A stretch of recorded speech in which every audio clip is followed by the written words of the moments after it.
Hello ladies and gentlemen, welcome back. I'm Brendan Lee.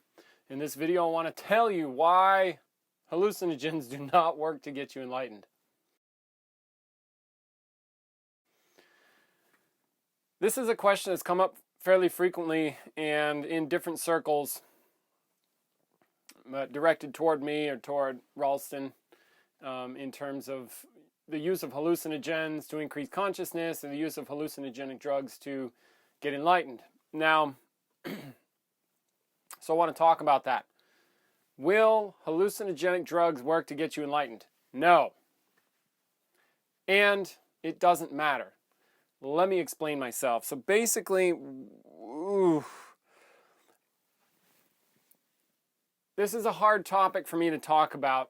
The reason is it's difficult is because my intention with these videos is I want to have you, yourself, grasp what's true for yourself. I would like for you to become enlightened. I would like for you to have an increase in consciousness in the direction of which I speak. Like I don't care what direction you go. You know, when we're talking about enlightenment, okay? What I mean by enlightenment is a direct consciousness of your true nature. All right? Becoming conscious of the absolute nature of existence, of you, whatever that is. Now, what's challenging, here's the challenge as I'm going to probably go around in a few circles and whatnot, trying to get at this point. And it is that you, if I want you to get it, yourself, then I do my best to facilitate you to do that. That is the role of a facilitator. I facilitate, which means that I invite you to grasp something you don't grasp. I do my best to operate in a way that has you question and you wonder and you take it on for yourself, for real, so that then you can have an increase in consciousness.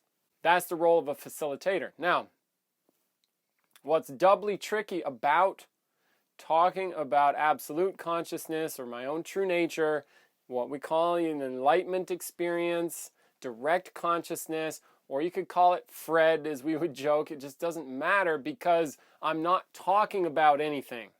Since the consciousness of which I speak is prior to language, prior to time, prior to you existing or you dying, life and death is irrelevant, then any words that I use will never be the thing. They will never do that. And yet, we have to use some language. I use language to point you in a direction.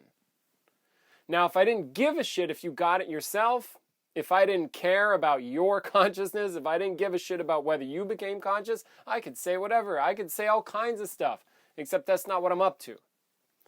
So in my efforts, it makes it incredibly challenging because I will of necessity use some language and then you'll hear language that sounds familiar, right? Catchphrases that you've heard from Ralston or you've heard in other areas, right? Like have an increase in consciousness. Oh, there's a buzzword. Have a direct consciousness. Well, don't necessarily know what that is unless you've done maybe a lot of Ralston work. I don't hear many other people using that. Enlightenment. Ooh, enlightenment. Awakening. I've heard a lot of shit that people are calling awakening, and if they're using what they're calling, if they're using the words that they're using to try to point at direct consciousness, when they talk about awakening and describe what they've got, they sound full of shit to me. They just sound like they've had some sort of experience, some change in state, some radical change in state. Okay? Which in terms of enlightenment is irrelevant. Again, it's an experience. It's not consciousness. See, now it just gets fucky, like I just said some things. So then what happens? What happens when I use these words like direct consciousness? What happens when I tell you about having a breakthrough? What happens in your mind? You'll think something. Whatever you think, it'll be wrong. Because it's not the consciousness, it's a thought you're having. Or I say something, you have a feeling of familiarity, or a feeling, or you have an idea, that's your feeling, your idea, your experience. I'm not talking about your experience. You say, well, it's a direct experience. Yeah, but it's not an experience. See, so whatever I'm talking about, the words will never do it. You have to go where there's something like, I don't know, I'm pointing at something and you focus on the finger, so I slap you in like the Zen world, right? Hey, look over there, and you're like, what's that? I'm like, no. See, the words are the pointer. This is like I'm representing the possibility to you. Okay? So now, what would actually get you conscious is you getting conscious. That's it. All right, so you got something like that. I don't want you to, I'm not promoting a belief system. And this especially lends itself to a belief system, or you having an understanding, or you knowing something, or you having some experience that is different. I don't give a shit in this context. All of that is irrelevant. All books.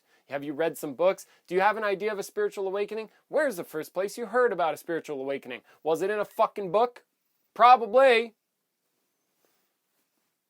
That ain't it. Did you hear about enlightenment? Yeah, where? Well, my spiritual teacher. Yeah, where did they hear about it? Probably a fucking book. That ain't it. Do they know what they're talking about? No, maybe some do, some don't know.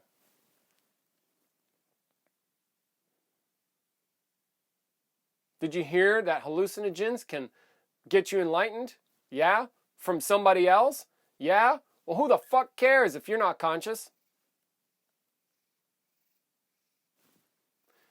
Did you hear about some possibility from me? Do you think a thought of it? Do you believe me? Fuck that. Who cares if you're not conscious? Who the fuck cares? It does nothing. A belief does nothing. In this case, in this domain, in this one especially, it's like, so you do some hallucinogens, you believe something about it. Does that help you in any way?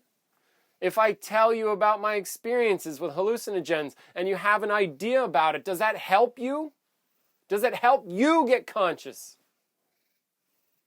No, maybe it inspires. Good, use the inspiration. But don't confuse the stories and what you think and what you feel with direct consciousness. See, I'm taking a stand for you getting conscious, not just prattling some shit for you to get entertained. You know, if you're going to ask me these kinds of questions. No, it's kind of like, fuck it. Just get what you are. And then, see, because okay, so now back to the question, right? The question's something like, well, have you heard about 5-MeO-DMT? Yes, I have. You know, do you have any experience with hallucinogens that lead you to say that they will never work to get you enlightened? Yes, I do. And I also have some enlightenment, quote unquote enlightenment. You see, I don't even like using the words because of what I fear is going to go on in your mind. I had some schnozberries. I became conscious of schniggle, miggle, miggle, puff. Huh? See, the words are irrelevant. It's English. Became enlightened, right? Had enlightenment experience. These are words and sounds. They are not what I'm talking about, never will be, and can't be. Now, so, yeah, I don't know. In a sense, I really don't want to answer the question except to have answered it. Now, okay, say I answer this question about hallucinogens, and I'm correct. Are you conscious now of your nature? No. Then who the fuck cares? Now on the flip side, because the absolute nature of me is what it is, whatever that is, it's not relative. Hallucinogens only deal in relative matters, ergo experience, something experienced. They don't deal in absolutes because they aren't absolute. They are only relative. All process is relative. Contemplation itself is a relative affair, yet is not limited to the relative in the sense that you can become directly conscious, but that's another matter. No activity will do it. No meditation, no sitting the right way, no wearing the right clothes, no eating the right food, nor taking hallucinogens or taking drugs or having kundalini or wild experiences. Nothing will do the job of you becoming conscious, because every experience you have is an experience that you have. You have. So get conscious of you. And then tell me if hallucinogens would work for that. Because if I'm to take a stand for you becoming directly conscious, I don't see another way for me to talk to you about this. This to me is the best way in this format that I can serve you. I can serve you much more powerfully in a contemplation intensive, and of course you're invited to check out those workshops because they kick some fucking ass. Because, right. This is another thing I was thinking about before I produced this video. Consider you becoming conscious. You've got to fucking do that. As if. The consciousness has to be where you are. Because if it's not, you're not conscious, and everything else will be hearsay, including what I say, what Peter says, all the books, every single fucking spiritual teacher, every single thing anybody's ever said, all language, all experience, period, it's not direct. It's something like you experience or you heard about or you read about. All right, so it's like the at best, I can represent a possibility. That's at best. At worst, I can send you down a road of belief, over-intellectualizing, making shit up that isn't true, and then you're trapped in that, thinking it's real when it's not for the rest of your life, and then you die. That's like at worst. All right. See, so what do you want to do now? What do you want to do? It's up to you. You want to get conscious? You have to get conscious. You want to know what you are? You got to know what you are. You want to get enlightened? You've got to get enlightened.